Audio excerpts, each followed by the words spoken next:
Je revois encore Dan m'expliquer sa théorie en s'agrippant fermement l'entrejambe. Il me disait comme ça, avec cet accent que je t'épargne, il faut distinguer le coq music et le smart music, tu vois. Rolling Stones, Pixies, AC/DC, Guns N' Roses, etc., etc. C'est une question de génération, mon petit gars. Ok, il a peut-être raison, je sais pas. Y a quelque chose d'ironique dans tout ça. Comme si une fois le Big Magnet s'était dit: tiens Pierrot, amène-toi qu'on rigole. Tiens, tu le vois l'autre taré en bas? Et ben moi j'ai décidé que pour les 100 prochaines années, il avancera les yeux bandés. Et Pierre de répliquer: Seigneur, soyez pas pute, laissez-lui au moins des indices par-ci par-là, j'en sais rien. Et il en fut ainsi. Depuis, jour et nuit, je traque les épiphanies, avec la rage d'un mercenaire sous crack, d'un alcoolique en manque de jack, d'un dément, d'un amant qu'on plaque. Jour et nuit, je traque les épiphanies, avec la rage d'un mercenaire sous crack, d'un alcoolique en manque de jack, d'un amant qu'on plaque, d'un dément qu'on claque. Je revois encore Mathieu et les étoiles dans ses yeux, entre deux cigarettes fumées à la fenêtre de ma chambre. Il me disait comme ça: mon vieux, tu savais que le verbe cristallisait la pensée? Je te jure, un mot sur une idée foireuse, c'est exactement comme un baiser, t'as pas remarqué? C'est une question de perception. Et au fond, je sais qu'il a raison. Y a quelque chose de mystique dans son affaire. Pouvoir ramasser les mots par terre et les jeter comme des pierres contre les parois plongées dans le noir pour en faire sortir les choses qui blessent. Grâce à la parole, réussir à s'armer contre les sales pensées et faire des plans, serrer les poings, serrer les dents, les cogner, leur rentrer dedans. Essayer d'attraper les syllabes à la volée pour en faire des bougies qui éclairent et qu'on placera sous les paupières ou des jolis bouquets pour une fille qui nous plaît. Finalement, c'est pour ça que j'écris. Jour et nuit, je traque les épiphanies avec la rage d'un mercenaire sous crack, d'un alcoolique en manque de jack, d'un dément, d'un amant qu'on plaque.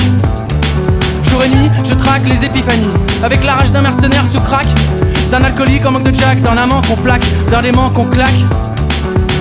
Je revois encore Thibaut, éclairé par le halo de la lampe à pétrole. Il me disait comme ça, entre les vapeurs d'alcool: tu sais qu'on peut flotter au-dessus du sol rien qu'avec la parole? Je te jure, on faisait ça quand j'étais enfant, sur le terrain vague derrière chez mes parents. C'est juste une question de conviction, et je prie pour qu'il ait raison. Y a quelque chose de magnifique dans son histoire, de savoir que si tout foire, il nous en reste dans les tiroirs. Grâce à eux qui ont reçu le feu sacré qui permet de tout voir. Eux, les machines à observer, les machines à mettre des mots sur tout. Eux qui écrivent plus vite que la pensée. Et avec ça, ils agrandissent la vie, ils font apparaître les fils qui relient toutes les choses entre elles. Et ça leur donne le courage de tout affronter, même la colima. En attendant moi quoi? Moi j'ai rien vu, rien lu, rien entendu et surtout rien compris, mais c'est pas grave, je t'attends. Tant pis, jour et nuit, je traque les épiphanies avec la rage d'un mercenaire sous crack, d'un alcoolique en manque de jack, d'un dément, d'un amant qu'on plaque. Jour et nuit, je traque les épiphanies avec la rage d'un mercenaire sous crack, d'un alcoolique en manque de jack, d'un amant qu'on plaque, d'un dément qu'on claque, qu'on claque.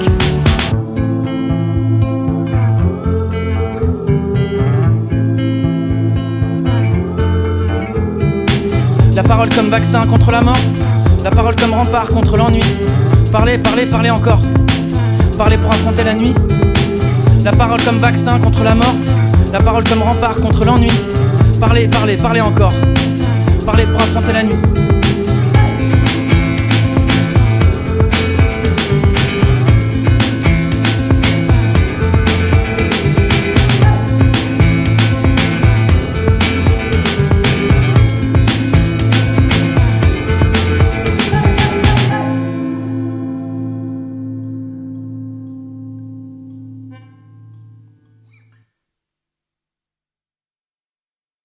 Agité en flux tendu, je claque et je grince des dents de façon compulsive, au point d'avoir arrêté de mesurer de combien de centimètres j'ai usé mes prémolaires du côté droit.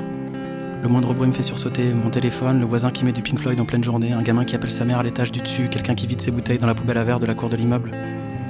Difficile de faire des phrases de plus de 30 secondes sans perdre le fil, difficile de tenir une conversation. Mais finalement ça s'explique tout ça, ça s'explique toujours. C'est le mois de novembre, salope parmi les salopes, traître parmi les traîtres, qui nous a mis un coup de chlasse dans le cœur et dans l'esprit, qui nous a infligé une douleur que personne ne devrait avoir à connaître. Mais on est plus fort que ça, le cercle perd un membre, le cercle se resserre, c'est tout. C'est le mois de décembre qui s'y est mis à son tour, collabo parmi les collabos, petite pute, complice et lâche. Mais on croit pas aux malédictions et on continuera à chanter des chants de marins jusqu'à plus avoir de souffle. C'est faux, parce que ça va trop vite, parce qu'on n'est pas encore prêt. On a besoin de temps pour trouver les mots justes, pour maîtriser la colère, la hargne au goût amer qui fait mal à la gorge, pour aiguiller tout ça vers quelque chose de plus noble. Heureusement, il y a aussi toutes ces personnes qui ont compris, qui nous disent qu'elles n'ont plus, elles veulent plus être seules. J'ai envie de sortir sous la pluie et de crier: on est là, venez tout le monde, ensemble on sera tellement mieux à travers la vie. C'est Noki qui me dit: j'ai pris mes billets pour Saigon, on part, ça y est. Et moi je le remercie une nouvelle fois d'exister tel qu'il est. C'est mon compagnon de toujours qui me propose de signer un nouveau pacte, qui dit qu'il peut me sauver si je veux en prenant ma place devant Satan le jour venu. C'est cette fille qui me dit que je compte pour elle et peu importe comment.